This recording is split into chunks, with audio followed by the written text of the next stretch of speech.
Hello everyone, and welcome to Bite Size Baroque. It's Wednesday again, seems to come around very quickly, and it's great to have you with us. I can see we've got lots of people here. Hello to you all. And it seems to be wet and grey and windy pretty much everywhere. Same here too in West London. I know that a lot of our Australian listeners, many of whom listen back, not live, but listen back to it on YouTube, will not be having this weather. So we can imagine ourselves with some of our listeners elsewhere. Today's the last in the mini-series of 4 concerts where we're celebrating London City organ composers and their harpsichord music, because of course the interest there is that this huge crossover in terms of the practice that these people did.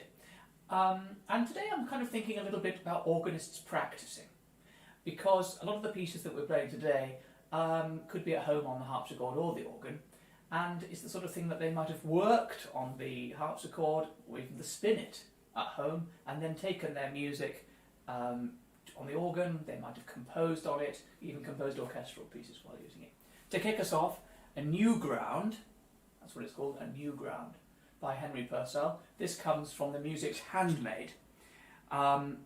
This is from 1689, and it's a collection called the Music's Handmaid, which is basically a selection of many short, easy pieces designed for amateurs to learn, and it contains theatre pieces, well-known tunes, new pieces, grounds, etc. So I hope you enjoy this one.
Our next piece is by William Goodwin, another of these slightly unknown composers today. Isn't it funny how some of them have survived and become quite famous? John Stanley perhaps, William Boyce, mainly because they were employed in the bigger institutions, the larger churches, or indeed Westminster Abbey, for example, or became royal composers. Well, William Goodwin was organist of a church called St Bartholomew's by the Exchange, which isn't actually a church that I'd really heard much about before I was looking it up. It's one that was destroyed in 1841 as part of a kind of basically a sort of Victorian expansion of roads, the new Exchange and Threadneedle Street, etc. And it's one of many churches in the City of London which was dedicated to St Bartholomew. So very much one of the sort of typical jobbing musicians of the time. I'm going to play a Voluntary by him. Now Voluntary just basically means piece of music. Often they're in two parts, an introductory section which is generally slower tempo, and then a faster section. The fast sections are very often fugues, and the reason I've chosen to play this one for you today is because this is so typical of the sorts of pieces that would have been improvised. It's in many ways quite kind of loose compositionally, because I think it was really just an example of the sort of thing he might play. And you'll hear that a little bit, particularly in the introduction. But when we get into the fugue, just a couple of things to show you before we actually get to it. Because it would have been an improvised piece of counterpoint, it's full of lots of very common sequences that you will recognise. And these are the sorts of sequences that all musicians would have had in their fingertips, so when they improvised they could employ them and of course decorate them in lots of different ways. It starts off with an unusual fugue subject. Sorry. Chromatic. And you know it's improvised because it straight away goes into three-part counterpoint rather than two.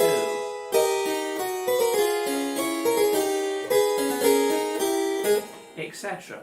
Then we start to get various sequences. Just to point out a couple of them for you to hear. Here's one in the middle.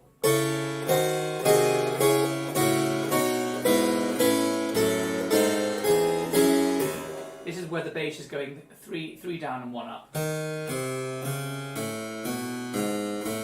making a pattern above that. Then you get another one here.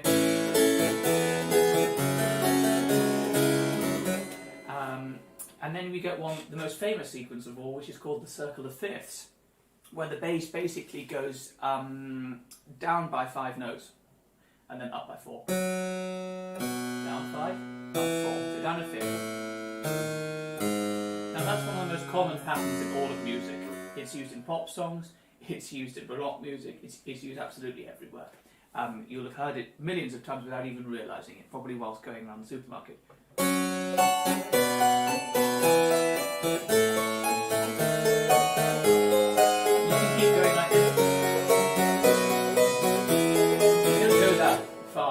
In a real piece of music, otherwise you just keep going round and round and round. So there's one in the middle there, and then at the end you can tell it's improvised because he just comes to a stop. What shall I do next? And he's just decorating chords. He's just playing these chords. And then he thinks, oh, what shall I do now? I'll do a bit more of that same sequence. This time he decorates it with semiquavers. So I hope you enjoy listening to this one. It is Voluntary number 10 in D minor by William Goodwin, born 1720 and died in 1784.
Rather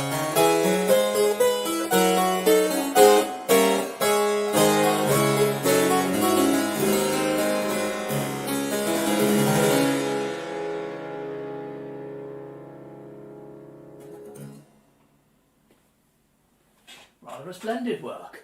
And actually, I was having an interesting conversation with one of my students yesterday about this idea of using these very stock progressions. And it's very easy to think that this is a negative thing, that it's a bad thing, because many pieces of music from this period often sound the same, because they were improvised and because they come from this tradition. But in fact, that's just how everyone learned, and it's something that really makes us as players. We can get closer to them as players and as composers by thinking about our own improvisation tradition. So it's really wonderful to think a little bit about. Now our next character is the magnificent Joseph Kellway. More or less the same sort of dates as Goodwin, but a very, very different style. Now he actually studied with Gimignani, so he has a sort of feeling of this Italian style. And he was the organist of St Michael's Cornhill, still today one of the most famous of the London churches, with a very thriving musical tradition.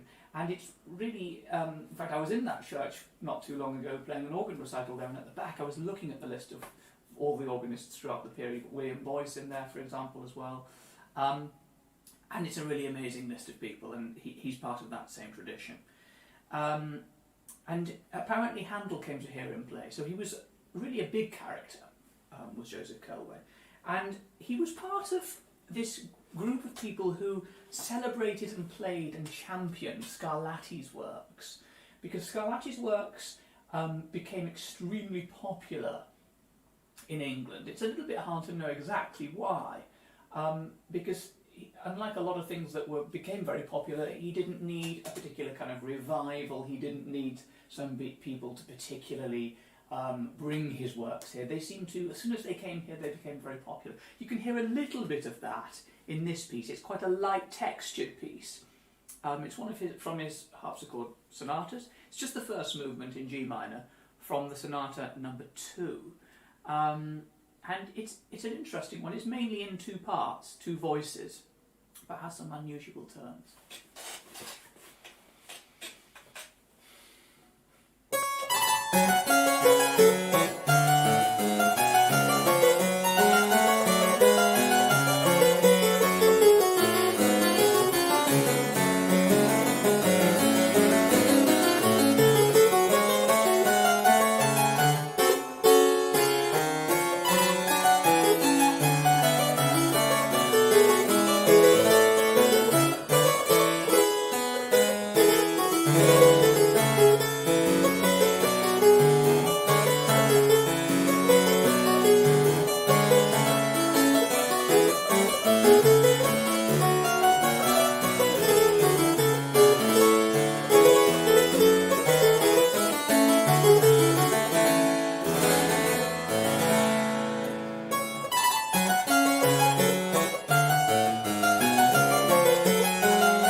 Quite a charming piece there by Joseph Kellway.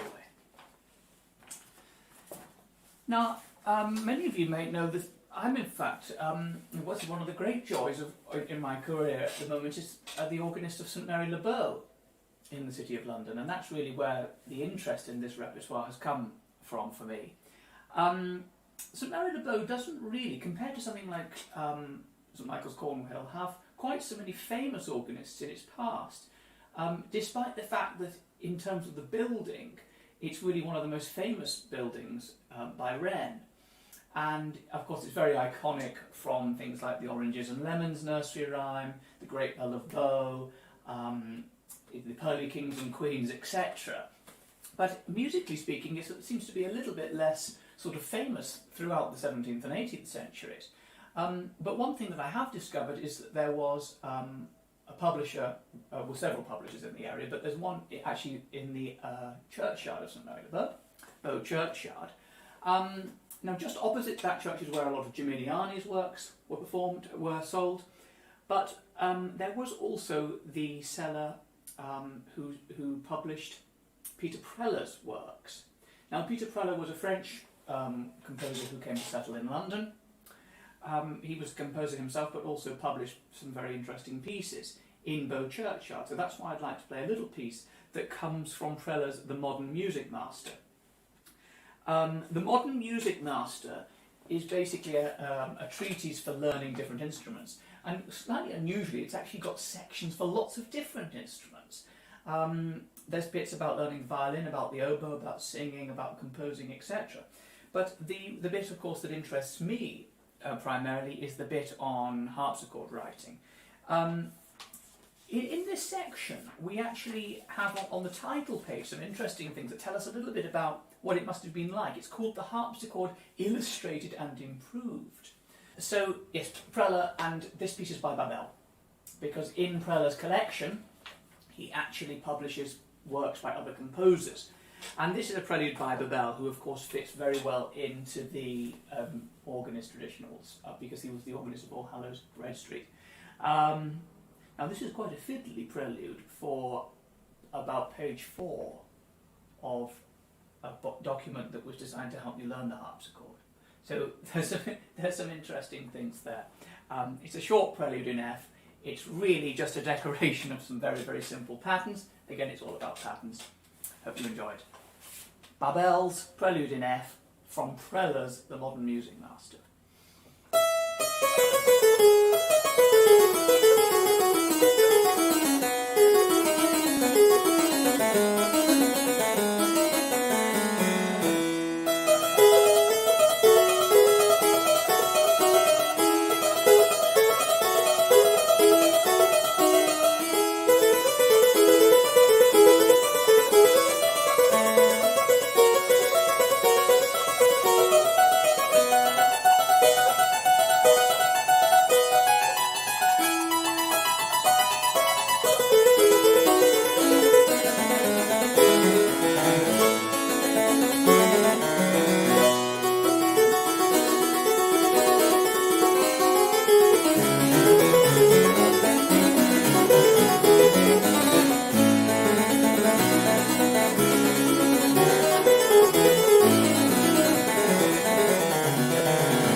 Quite a strange little piece.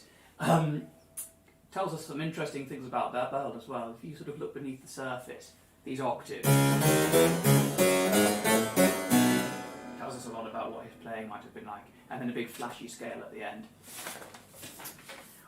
Well, the inspiration for this little series, as you know, was the composer Abel Wichello. What a fantastic name. And his sets of lessons for the harpsichord, which I discovered in the British Library. And this, I've broken it up over these 4 weeks. This is the 4th suite. He doesn't actually call them suites, but we can make them into suites because they're arranged in different keys. So this is a D major suite. As I've mentioned, the idea of a suite varies across countries. in England at this time, they're just a collection of different movements. So we have an allemande, he always starts with an allemande, and then a courant, because a courant always follows an allemande. And then we can often go in different directions. We've had sarabands, we've had all sorts of things. The next movement in this one's actually it's called trumpet air, and it sounds very much like a trumpet. It'd be very easy to play on the organ on trumpet sounds. And then it ends with a jig. So it's nice to give Wichello the final slot in today's concert with this set of music in D major.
Wichello at its finest there, I think. I can rather imagine myself playing that very fun trumpet tune for some of the very grand services that we have to at St Mary Le Bow. It's a very enjoyable piece, and I hope you've enjoyed listening to those suites of pieces. We've split them into 4 suites by Wichello and some of his colleagues who he would have known. I find it, as a final thought, imagine what it would be like if they were to be able to see into the future and see us playing this now. I think they'd be quite confused as to why we're doing so, because I don't think they would have imagined it lasting. And I think because they would have thought this is just an indication of what they might have improvised. So we're very lucky to have it to play, and I hope you've enjoyed listening to it. Do join us again next week, where Mary Janet and I will be presenting another duo programme. So look forward to seeing you then.